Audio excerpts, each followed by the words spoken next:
We warned you at Syracuse, and you persisted. You took advantage of us at New Canaan to drive us out. And like the dogs of Caesar you are, you followed us to Zion. And now you stand on holy ground, a temple to God's glory on earth. The only use for an animal in our temple is sacrifice. Kale wachene conserva o. You understand me, don't you? Don't you? Outman. Kunaman mad. He killed all white legs. You talk. You stop. You can no nick. That's it.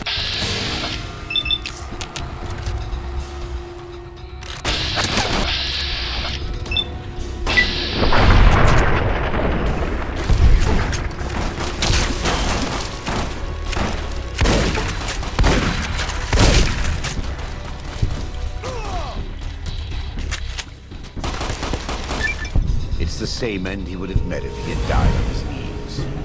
But I suppose this was for the sake of the dead horses and sorrows. Still, thanks to your help and the grace of God, the Whitelegs won't be troubling Zion anymore. Let's go find Daniel. Tomorrow we'll be here soon enough. And there is much to do.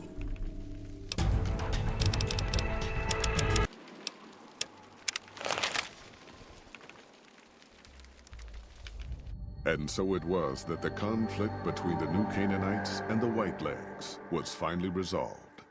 The courier's involvement had tipped the scale, shifting the fragile balance of power. Despite their defeat at Three Marys and the death of their war chief, the Whitelegs were determined to pursue the other New Canaanites. But when they finally tracked down their prey in Colorado, they discovered the tables had been turned.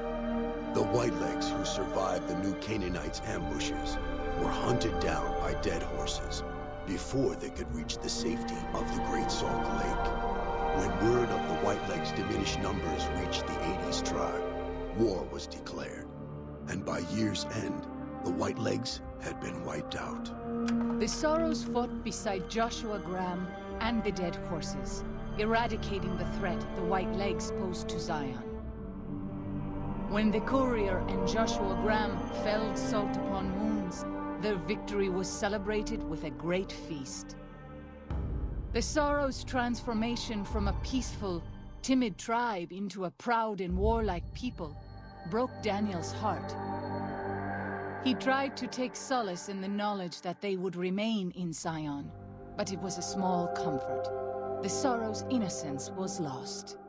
Having helped eradicate the Whitelegs from Zion, the dead horses returned to Dead Horse Point in triumph. They remained neutral toward the Sorrows, but as years went on, there were periods of competitive friction, even violence between the tribes. The New Canaanites, Daniel especially, intervened regularly as mediators, but found it difficult to reconcile the tribe's conflicts. The defeat of the Whitelegs in Zion marked a turning point in the fortunes of the Happy Trails Caravan Company. Every 2 months, the caravan met with the New Canaanites in Zion Valley to trade. Happy Trails soon returned to prosperity.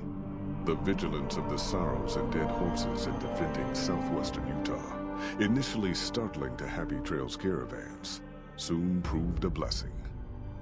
The tribes united against the 80s, driving them back from Highway 50, and thus opening yet another trading route for Happy Trails caravans. Though the courier had stopped Joshua Graham from executing Salt upon Wounds, the war chief still fell in battle. The Whitelegs defeated at Three Marys. Joshua led the Sorrows and dead horses in tending to their comrades and burning the corpses of their foes. He continued to advocate militant opposition to the enemies of New Canaan, and showed little quarter to those he fought. And yet he was changed. He no longer reveled in the brutality and cruelty for which he had been known in his former life. His inner demons, if not extinguished, were at the least appeased. For years after the defeat of the Whitelegs, Daniel did his best to minister to the Sorrow's spiritual needs. Try as he might, he could not hold back the tribe's increasing militancy and reverence of Joshua Graham. Demoralized, he returned to his family and Dead Horse Point. His failures haunted him for the rest of his days. And with that, the courier walked out of the history of the tribes of Zion and back to the gathering storm of the Mojave Wasteland.